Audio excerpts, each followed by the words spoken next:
Yo tout le monde, aujourd'hui une vidéo, donc on se retrouve sur un petit top 10 préparé par Victor sur Hunter x Hunter, les attaques les plus puissantes. Donc la numéro 10, c'est une attaque de Méléoron qui permet de se rendre invisible ou de rendre invisible la personne qu'on touche. Donc en combat, ça peut être pas mal pour disparaître. La numéro 9, c'est une attaque de Léolio qui s'appelle Vortex et qui consiste à poser un vortex dans une pièce, de pouvoir le traverser avec sa sortie.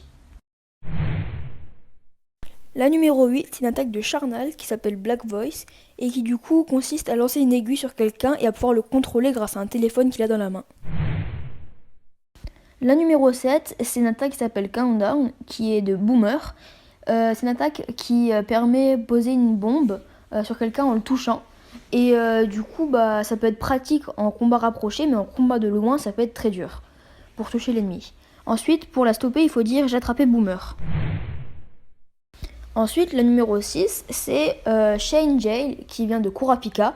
C'est une chaîne qui peut matérialiser et qui est indestructible. La numéro 5, c'est l'attaque d'Hisoka Panzigom, qui est une matière indestructible qui peut coller à l'infini et qui est invisible à l'œil nu. La numéro 4, c'est l'attaque de Kiroa, la foudre, qui est une très grosse décharge d'électricité en masse et qui fait très mal. La numéro 3, ça s'appelle Skill Hunter de Kuroro Lucifer, qui permet de voler les attaques de Nen à toutes les personnes qu'il a vaincues. La numéro 2, ça s'appelle la paume 0 de Netero et qui permet à la statue d'enfermer quelqu'un entre ses deux paumes et de lui mettre une grosse décharge de Nen.